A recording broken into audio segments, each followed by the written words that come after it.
¿Qué pasa, compañeros? Rock and roll. Bueno, tíos, a ver, no sé, siempre hay cosas. Bueno, lo primero es que empieza el verano.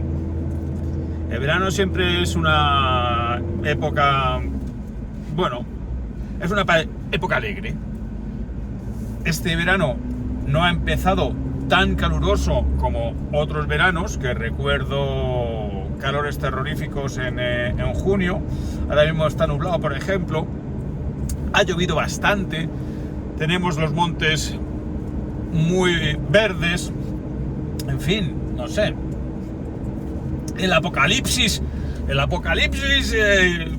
se ha tomado un respiro.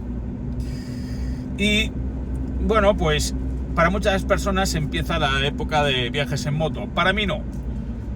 Para mí, mi época de viajes en moto, tengo dos épocas muy importantes, que son enero, febrero.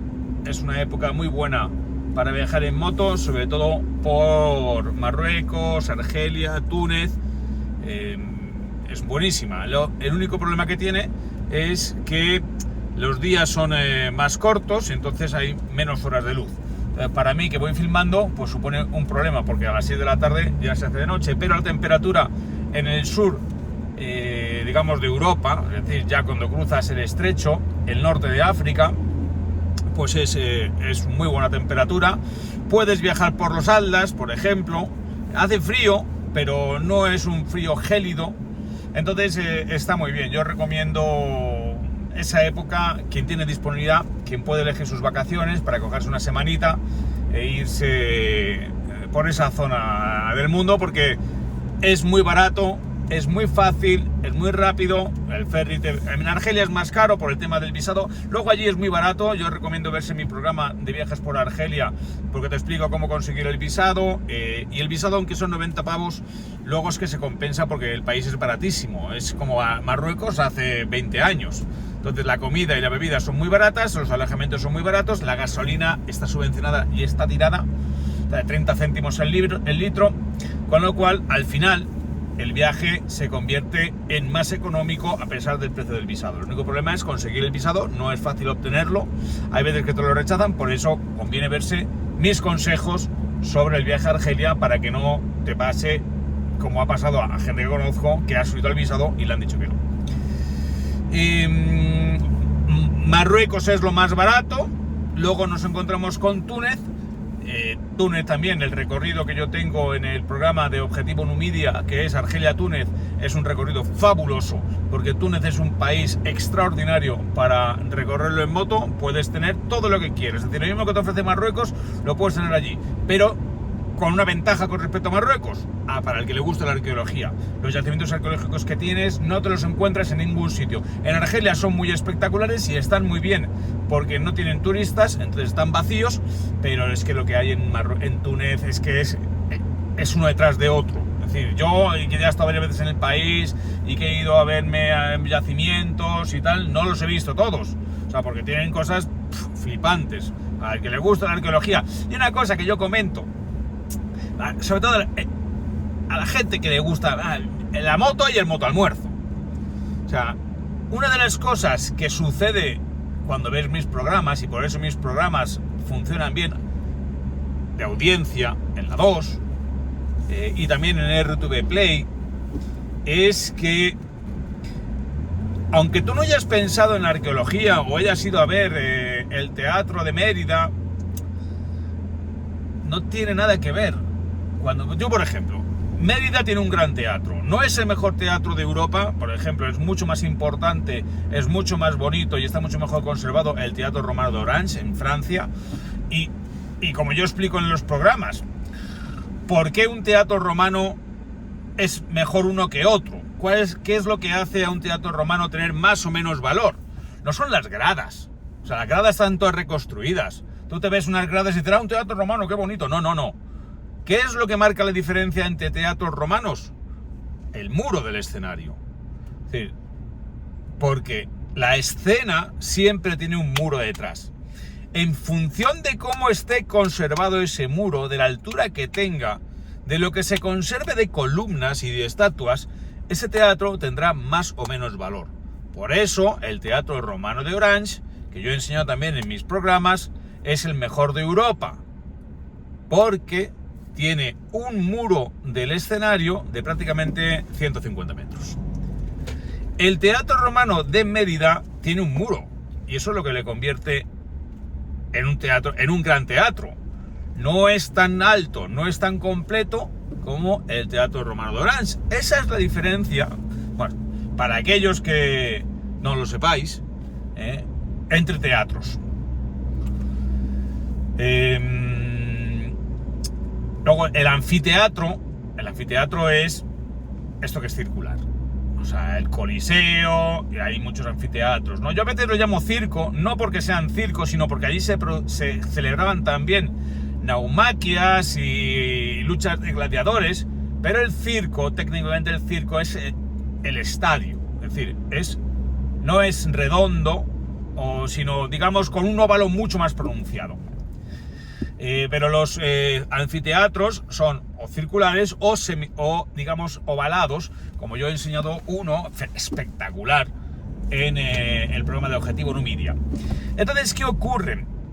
Tú, aunque no te hayan enseñado o no hayas aprovechado las enseñanzas que te dieron en el colegio sobre arqueología, sobre el legado romano y griego,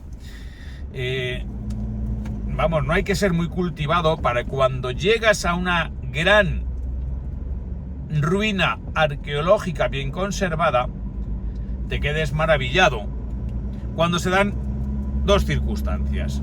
Primero, que tenga en pie gran parte de su estructura, es decir, las columnas, por ejemplo, y que no haya gente. Porque tú probablemente que hayas ido al Teatro Romano de Mérida. ¿Qué le ocurre al Teatro Romano de Mérida? El Teatro Romano de Mérida está muy bien, es bonito y además es chulísimo porque allí se sigue celebrando, se siguen representando obras. Pero cuando tú vas al Teatro Romano de Mérida, vas con 1000 personas más. Es un hormiguero, hay muchísima gente. Entonces eso hace que el disfrute estético sea inferior. Claro, cuando tú te encuentras ese tipo de teatro en despoblado, no dentro de la ciudad de Mérida, ni rodeado de la ciudad de Cartagena, no, sino en despoblado, sin nada alrededor. Cuando tú te encuentras que no hay vallas, que no hay verjas, que no hay tickets, que no hay turistas, y estás allí solo, tía, la experiencia que experimentas, o sea, lo que vives es tan intenso. Porque es que te puedes meter en los templos, tocar las columnas, fijarte en los capiteles, imaginarte cómo sería la vida de aquellas ciudades hace 2000 años, cuando, primero, los templos no eran de color piedra, sino que estaban pintados con colores muy vivos, y en esas columnas de las calles principales, el Cardo y el Decumanus, no se pasaba un calor de muerte. Porque claro, normalmente la gente va a visitar los yacimientos arqueológicos como el de Éfeso en Turquía en verano. Allí te está pegando todo el sol, vas acompañado de 300.000 y dices, hostia, menudo coñazo, esto es horroroso. No, es que los romanos no vivían así. Las calles estaban cubiertas por toldos y entonces paseaban por calles en sombra, porque no eran gilipollas. Igual que el teatro o el anfiteatro, no estaba ahí la grada de sol que te está metiendo todo el soletazo y que ya verás tú al segundo gladiador cómo estás sudando, ¿no? Imagínate un teatro romano o un anfiteatro en Argelia en junio. Dios, al que le tocara sol, vamos, era un castigo. No, porque había una techumbre. Las cosas, claro, como no te las explican, pues no te la puedes ni imaginar. Pero así eran. Estábamos hablando de gente que sabía vivir. O sea, que sabía vivir de puta madre y organizarse unas ciudades, y organizarse una vida urbana, viva, dinámica, atrayente. Pues claro, Otra cosa que tampoco te explican, tú estás en una ciudad romana, como por ejemplo, bueno, pues el viaje que yo hice, Expedición Trajano, mi mejor programa ever.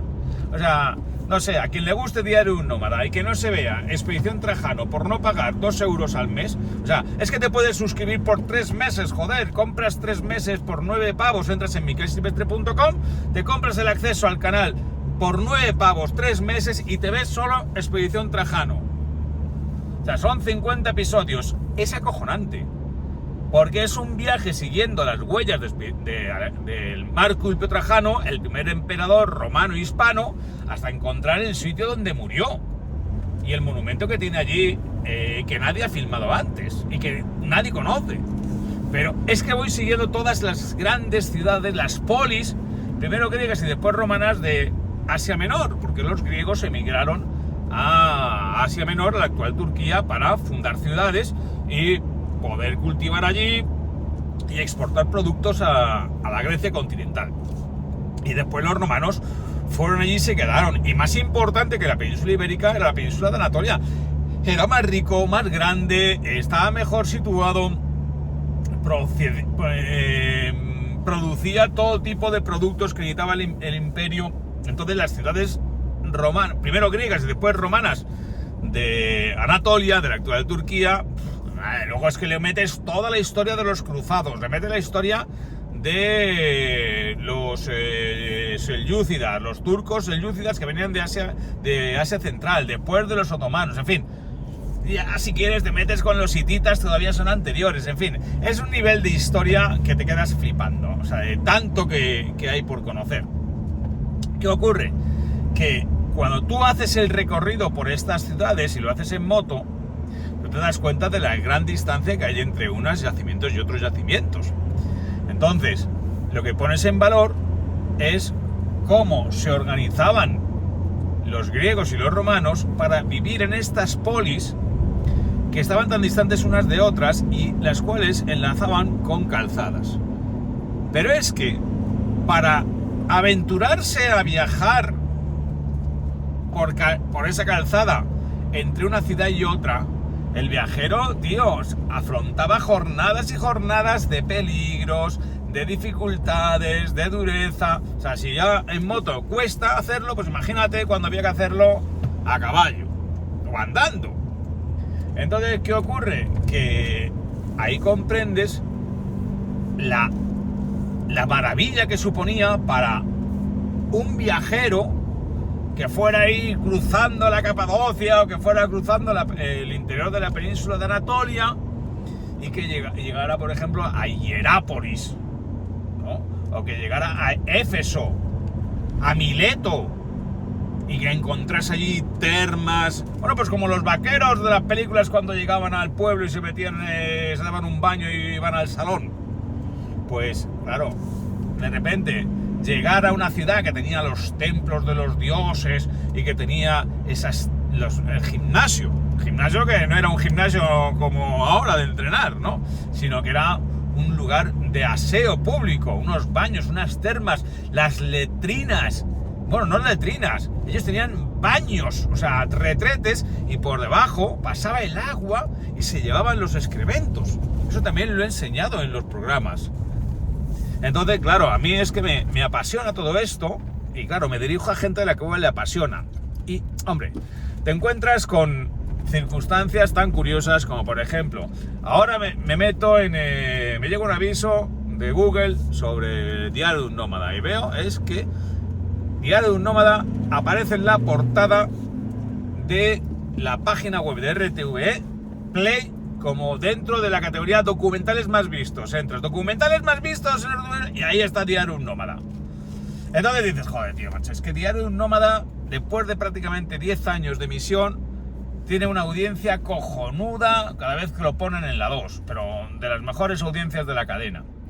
Diario de un Nómada, que es un programa de bajo presupuesto, protagonizado por un personaje masculino y mayor, y encima que viaja en moto, que no es un medio de transporte mayoritario, es de los documentales más vistos. Hombre, pues resulta sorprendente que siendo así y que teniendo este funcionamiento, no lo quieran los nuevos programas en la 2, pero así es. Ya os explicaré en algún momento por qué esa diferencia entre lo que es los departamentos de programación y los de contratación. Es decir, el departamento de programación repone el programa constantemente porque ya lo tiene en su archivo, porque ya está pagado y porque les funciona bien. Y el departamento de contratación, que son otras personas distintas, ha decidido no comprarlo más. Pero es que no solamente se ve cuando se emite por las tardes, sino es que la gente va y lo busca en RTV Play. Y entonces lo busca hasta el punto de que se ha convertido, aparece en la portada, ya en la página de portada, como de los documentales más vistos de RTV Play. Entonces, eso es sorprendente. Pero después también lo que me resulta sorprendente es que entrando tanta gente en mis redes sociales, pero todos los días, decenas de personas, me encanta tu programa, me encanta el contenido cultural, aprendo muchísimo, disfruto muchísimo. Y yo les digo, la 2 ya no compro los programas. No te pierdas los nuevos programas que son mejores que los viejos que repone, que los tienes en nomadatv.es, cuesta todo el año 29 euros, o sea, 2 euros al mes, que es lo que te cuesta un café. Y hombre, es cierto que hay gente en una situación muy precaria que no puede pagar 2 euros al mes. Sí pueden tener teléfono móvil, smartphone e internet, pero bueno, ya van tan apurados que 2 euros al mes les resulta imposible pagarlo por un entretenimiento de calidad.